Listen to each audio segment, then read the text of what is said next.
Hey, how's it going, folks? Hope everybody had a great Christmas and enjoyed yourselves and had a good holiday. And well, over the holidays, I've been busy on a project. This is something where kind of came up with the idea to upgrade the reloading bench. And my dad offered for Christmas, he said, hey, what if I get you a new tabletop? And so I said, sure, that'd be a good idea. And he said, I'll help you put it all together and all that. So we did a good father-son project and put this reloading bench together. I think it looks pretty good. We're not carpenters by any stretch of the imagination, but I think we did a decent job for basically a workman-like bench to get everything together. Everything pretty much came from Home Depot and Lowe's. So it's kind of cobbled together with parts from different things. So we'll go ahead and go through it in the video with in terms of what we used and how we put it all together. So first thing is we used some legs from a Kobalt workbench, which was previously sitting here. And the one issue with the bench was not so much the legs, but the top, which was a laminated wood, is a bit thinner than this. And also too, for the space right here as well. It only really kind of came out to about right here. So there was kind of a bit of wasted space that you could kind of take better advantage of. So, you know, pretty much found a good tabletop that would fit this space pretty good. Kind of, you know, just to kind of take advantage of a little more room and, you know, have kind of a little bit of a wider table. Also, too, something that was a lot heavier to provide a lot more stability. As well for whenever we're doing reloading, and just something that was kind of a bit heavier and a bit more sturdy. So that's pretty much how it kind of came out to. So those are kind of the two main parts that we used to do it. Then the other thing we did was we did away with the steel mounting hardware from the Kobalt table. So we still use the mounting holes underneath here pretty much. To secure everything. Also, I'll have to fill in those holes with some wood putty later. And the table already has a few battle scars because it is kind of a heavy top. So either in shipping or moving it around, kind of got tagged a little bit right there, but that's okay. Again, it's kind of a workman-like bench, so it's going to get its battle scars here, I'm sure, pretty soon. And then, so what we did was we took two 2x6s and pretty much used that as kind of a way to kind of mount everything all together. So also too, to mount these two things, what we did was we used Gurk screws all the way, running all the way down to the end down here, all up underneath here. Put plenty of Gurk screws in to make sure that was all nicely attached. And then of course with the press, with the Hornady here too, pretty much we got some long bolts and they're running all the way through there.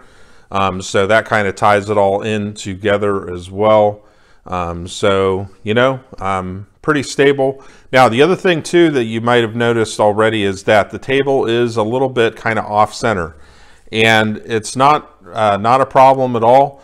You know, it might kind of look a little bit goofy, but there's kind of a reason for it. And a lot of it was I did not want a big overhang right here with everything to where whenever I stick my head down here to get a powder or a primer or bullet or whatever, that I'd be kind of clocking my head on this overhang. So essentially kind of lined it up as such. And also too, wanted the most stability for this press. So I thought it would be best to kind of essentially mount everything all together here for the Hornady Progressive and essentially do it that way, and I think it's going to work out just fine. Now the tabletop, this comes from Home Depot. It's essentially these tabletops, you can order them online, and it's like this, they call it engineered wood, so this is apparently like a walnut. It's probably essentially like a veneer, I'm guessing, with, you know, kind of probably some sort of processed wood or something. One thing I will tell you is it is damn heavy. So that is one thing. It is definitely sturdy, no doubt about that. Also too, what I did down here at the bottom was pretty much just put some 2x10s all the way across. So then I can put bullets, powder, primers, whatever I want essentially on that. So it's a nice little storage area. And again, kind of down here, probably what I'll end up doing is putting different Lowe's buckets and different things under the table here. So things that I can kind of push under the table to essentially store stuff, I can do that. Then the RCBS, this was the thing I was least worried about. You know, there's not a lot of force going on here in terms of seat and primers. So wasn't overly kind of concerned with that. But went ahead and attached that got rid of the original RCBS screws and just used some Gurk wood screws there to attach it to the tabletop. Then for the Lee app, to also give it a bit more stability, the one thing I did with this was I had an extra 2x10 that was just laying around. So went ahead and we attached this 2x10 right here to the tabletop with some Gurk screws, and then got some longer bolts, ditched the older bolts that I had for the Lee app here, and went ahead and drilled those all the way through.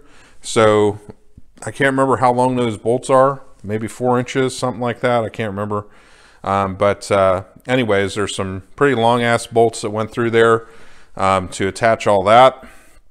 So that should be all nice and stable with our Lee app here. So everything should be good.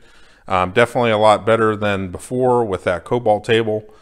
Personally, I think the whole thing with flex and presses for your average person out there, there were a lot of folks that were freaking out in my videos. Oh my God, there's all this flex going on.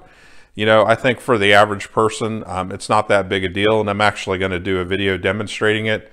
If you're loading a bench rest type ammunition to shoot at 1,000 yards, it might make a difference. But for the average person, I think some of the stuff is a little bit overblown in regards to that, but we'll talk about that in another video. Then also to have a little bit of space here for the Makita and also the Wi-Fi. So, and then have also tabletop space, which will probably get plenty of junk on it, I'm sure, but you know, plenty of room on the tabletop here. So that is very nice as well. The other thing, I don't think I showed this yet, but also got some brackets at the hardware store, the strongest bracket, 90-degree brackets I could find. And we went ahead and attached those with screws all the way through the legs. So that gives it some extra stability. I know the bench, it kind of looks a little bit kind of off with the way we went ahead and did it. And there might be a concern that maybe there's, you know, too much weight on this side, but there really isn't. This thing basically does not move. And we had to use dollies to kind of get it in place. So it's pretty damn heavy. But, you know, those brackets are there to support it anyways. So, you know, any extra stability you can get, that's all good. So anyways, yeah, I think it worked out pretty good. I think it's looking good. And with that Lee app there, going to start doing some 300 blackout soon. Going to get that 9mm project going on the Hornady, which kind of got delayed way back in the summer. You know how it is when you get into summer. So, but yeah, table's looking good. I think it's a big upgrade. I think it's going to be a big help, and I'm looking forward to using it and all that. We have a bunch of videos coming up, a bunch of reviews and other stuff, and some shooting and all sorts of stuff. So stay tuned, folks, and we'll see you next time.